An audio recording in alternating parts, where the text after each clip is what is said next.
Assalamu alaikum wa rahmatullah, and welcome back to another episode of Sahaba Role Models, where we revive the stories of those who walked with the Prophet, peace be upon him, and carried Islam to the corners of the earth. Today, we bring you the story of a man whose name still echoes through battlefields and hearts alike. Khalid Ibn Al-Walid, the Sword of Allah, a man who never lost a single battle, a man whose mere presence shifted the tide of wars, and a man who cried on his deathbed, not because he feared death, but because he didn't die a martyrdom. He said, "I've sought martyrdom in every battle I fought, yet here I die on a bed like a camel. May the eyes of cowards never sleep." In a time when the Muslim world is divided, bombed, and weakened, from Gaza to Iran to every oppressed land, we must ask, where are the Khalid ibn al-Walid of today? Where is the courage, the strategy, the sincerity, and the submission to Allah that once made us unbreakable? This episode is not just history. It's a call to wake up, to reflect, to return to the strength that comes only through faith and unity. Let's begin. What really makes someone a legend? I mean, what does it take to not just be part of history, but to actually fundamentally change its course? That's a deep question. It takes incredible courage, maybe some genius. Exactly. And today we're doing a deep dive into someone who embodies all of that. Khalid bin Walid. You might know him by his amazing nickname, Saifullah, the Sword of Allah. Right, the Sword of Allah. And his principles, his way of life are just so relevant even now. Absolutely. So we've got some great source material for this, looking into his life, right? Yeah, it's a really insightful look. It goes beyond just, the famous battles. It delves into the leadership, the character, the principles he lived by. It's a remarkable compilation. Okay, so our mission here is to really unpack those timeless lessons from Khalid's journey. We want to see how his life, not just as this historical military figure, but as a model of courage, sharp strategy, and just sheer perseverance, how that can give us insights for our own lives. Right. How does it apply today in our world with our challenges? Exactly. How can we tap into even a little bit of that strength? Well, to really get it, you need a picture of the man himself. He was born in Mecca, maybe around 592 CE, part of a big influential tribe, the Bani Makhzumi. Okay, prominent family. Airy. And even from a young age, his skill in fighting, his bravery, it was obvious. People noticed he was sort of a natural warrior. But the most fascinating part often is the transformation, isn't it? And his story has this really unexpected start. He wasn't always with the early Muslims. No, not at all. He actually fought against them initially. Famously at the Battle of Uhud, he was on the opposing side. Which makes his later conversion even more powerful. Absolutely. What's amazing is the shift. He had this relentless drive for truth, it seems, and that led him to embrace Islam in its early days. He became one of the most important early converts. And it wasn't just a casual thing, right? It sounds like a really deep, pivotal moment for him. Oh, definitely. It clearly reshaped his whole life, his whole direction, based on his conviction in the truth he found. So, for the early Muslim community, this was huge. Khalid bin Walid became, indispensable during the time of the Prophet Muhammad, peace be upon him. Immensely important. He was key to the community's growth, its defense. After converting, he led the Muslim armies in huge battles. Uhud, after his conversion, and of course the really famous Battle of Yarmouk. And his strategies, his leadership there, it secured victories that were crucial for protecting early Islam, allowing it to actually grow and flourish. Right, and it wasn't just about winning on the battlefield. People often forget this part. He was known for uniting different groups within the Muslim community. That really strengthened the early Islamic State, which was quite fragile at the time. Okay, let's dig into that strategic brilliance. Our sources paint him as more than just a commander, right? Like a true military genius. Oh, absolutely. His tactics were legendary. Even his enemies respected his skill, left a real mark on history. The example that always jumps out is the Battle of Mu'tah. Can you walk us through that? He takes command after others fell. Right. And the situation was dire. I mean, you've got maybe 3,000 Muslim soldiers facing a massive Byzantine army. Some sources say 200,000. Yeah. The odds were just astronomical. How did they not just collapse? Was it pure tactics or something else? It seems like a mix. Khalid showed incredible courage, first off. There are accounts, Sahih Bukhari mentions him breaking 9 swords in the fighting. He was right there in the thick of it. 9 swords? Wow. Yeah, shows his direct involvement. But beyond that raw courage, he was incredibly cunning. He reorganized his troops, moved them around at night. Ah, so it wasn't just about fighting harder. No, it was smarter. He created this illusion that fresh reinforcements were arriving, made the Byzantines think the Muslim army was much larger or was being continually supplied. So psychological warfare, essentially. Pretty much. It created fear, hesitation in the Byzantine ranks. The sources even quote them saying things like, "We haven't seen those soldiers on the right before." He sowed confusion. That's brilliant, turning a small force into a phantom threat. Exactly. And seeing that fear, Khalid didn't push for a doomed attack. He seized the moment for a strategic withdrawal. He saved the army from being wiped out. So not a victory in the traditional sense, but maybe even more impressive. In many ways, yes. It was a masterclass in assessing the situation, preserving his forces, ensuring they could fight again.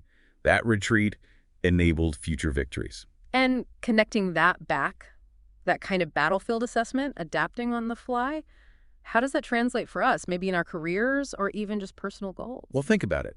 Khalid didn't just charge ahead. He assessed, he adapted, he even used perception as a weapon.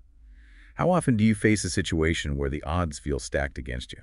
Pretty often, I'd say. Right. Maybe it's a small team against a big competitor, or just a personal goal that seems impossible. Khalid's move at Mu'tah shows that sometimes the smartest move isn't direct confrontation. It might be outthinking, repositioning, maybe even making a strategic withdrawal to fight better later. It's about critical thinking, effective planning under pressure. It's about not being predictable, maybe. Playing the long game. Precisely. Now, linked to that is his incredible determination and resilience. Khalid's life really shows how just refusing to give up can change everything. You mentioned Uhud earlier. Even after converting, he faced immense challenges. Wounded, but kept fighting. Exactly. Multiple injuries, but his resolve was just unmatched. He embodied that spirit of never backing down, even when physically hurt. And Yarmouk, that's another key example. Right, definitely. Again, the Muslims were outnumbered, taking heavy losses initially against a really strong Byzantine army.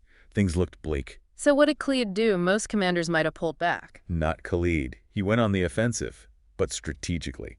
He'd hidden thousands of horse soldiers, something like 8,000 cavalry, just waiting. Waiting for the right moment. Exactly. On his command, they burst out, flanked the Byzantines, hit them hard from the sides and rear. It caused total chaos and collapse in their ranks. Wow. Talk about determination, finding a way when it seems impossible. It was pure resolve, refusing to accept defeat, finding that unconventional path to victory. So for us listening, when we hit those walls, those setbacks, those moments of doubt, what do we take from Khalid? It's about that perseverance. His example, like at Uhud, isn't about avoiding failure, but how you respond, how you learn, how you adapt, how you find the will to keep going. So when you face your own Uhud, maybe a project fails or you get knocked back in your career.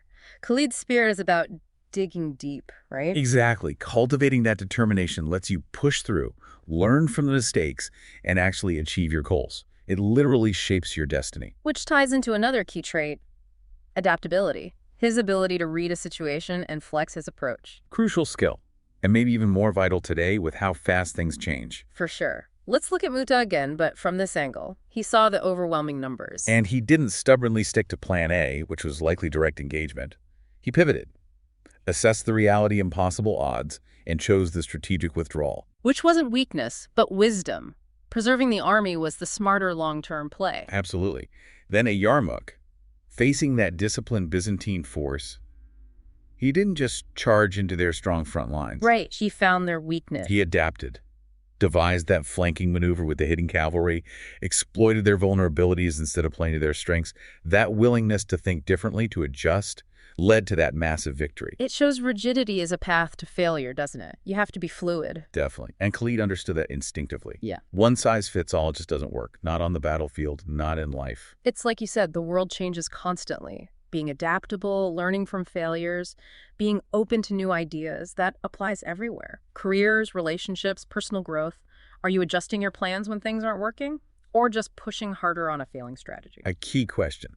It's about being flexible, not fragile. Okay, so beyond strategy and adaptability, what about his leadership? He wasn't just appointed, right? He was chosen. Often by Prophet Muhammad, peace be upon him, himself. Because he had this incredible ability to unite different people, inspire fierce loyalty. There's that quote about him, no span of space on his body without scars from battles. That says so much. It really does. It's not just about bravery. It shows he led from the front. He wasn't directing from the rear. He was sharing the danger, the hardship. That builds immense trust. You can imagine the effect that had on his soldiers. Absolutely. And look at the siege of Damascus. His leadership wasn't just about winning the fight. It was about what came after. Winning hearts and minds, you mean? Exactly. He made sure his troops treated the conquered people fairly, with dignity, offered protection, justice. This wasn't just about power. It was about building respect, fostering loyalty, creating a sense of belonging even among former enemies. He built communities. So true leadership, based on Khalid's example, it's not just authority. No, it's about building unity, trust, a shared vision, empowering people. Whether you're managing a team or just part of one, his example shows that inspiring loyalty comes from integrity, sharing the burden, treating everyone with respect. How do you build that shared purpose and trust in your circles? That's something to think about. Definitely. And underpinning all of this were his loyalty and integrity. After converting, his commitment to Islam was total. He literally turned his back on his past life, his previous allegiances. Completely dedicated himself to Allah and the Prophet Muhammad, peace be upon him. That became his sole focus. And this wasn't just personal faith, right? It affected his actions. Absolutely. It shaped his conduct, even in war.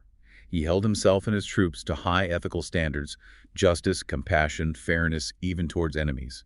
Maintaining the moral high ground was important. So what's the takeaway for us regarding loyalty and integrity? They're the bedrock of trust, aren't they? In your relationships, your work, your community, acting with integrity, being loyal to something bigger than yourself that earns respect, builds credibility, it allows you to have a real positive impact.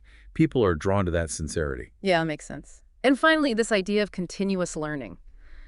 Khalid didn't just win battles, he learned from them. Constantly. Our sources say after every battle, win or lose, he'd analyze it. What happened? What were his decisions? What were the outcomes? What could be done better? He saw every experience as a lesson. Precisely.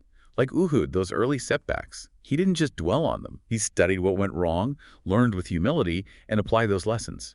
That's how you forge greatness, continuous improvement. That mindset feels so critical today. The world evolves so fast. Absolutely. Reflecting on your actions, learning from success and failure, always trying to improve, that's the key to long-term growth. Seizing opportunities. It's cultivating that lifelong learning habit. Okay, so wrapping this up, Khalid bin Walid's life gives us this incredible tapestry of principles. We've got strategic brilliance, fierce determination, adaptability, Exceptional leadership that unites, deep loyalty, solid integrity, and that relentless drive for self-improvement. and these aren't just, historical footnotes. They have real power to change your life, to inspire growth, help you face today's challenges. We really hope you're feeling inspired by his journey. These principles, they're not out of reach. They're vital tools for navigating life today, work, goals, just making sense of it all. Khalid's legacy shows greatness is possible when we live by such principles. Which brings us to a final thought, maybe a challenging one. Given Khalid's courage, his unity building, his sacrifice for the early Ummah, it makes you ask, where's the Khalid of today? A powerful question. Where is that same spirit of courage, unity, and sacrifice for the global Muslim community now, facing our challenges? We should remember that true jihad, the real struggle, is about sincerity, justice, submission to Allah. It's not about politics or division. It's about embodying those core principles, like Khalid did, applying them with that same spirit in today's context. So, something for everyone to reflect on. And hey, if this deep dive resonated with you, if you found it insightful, Please do subscribe to Sahaba Role Models on YouTube. yeah, your support really helps us get these lessons out there. We can keep drawing inspiration together from these incredible figures. Absolutely. Thanks so much for joining us on this deep dive.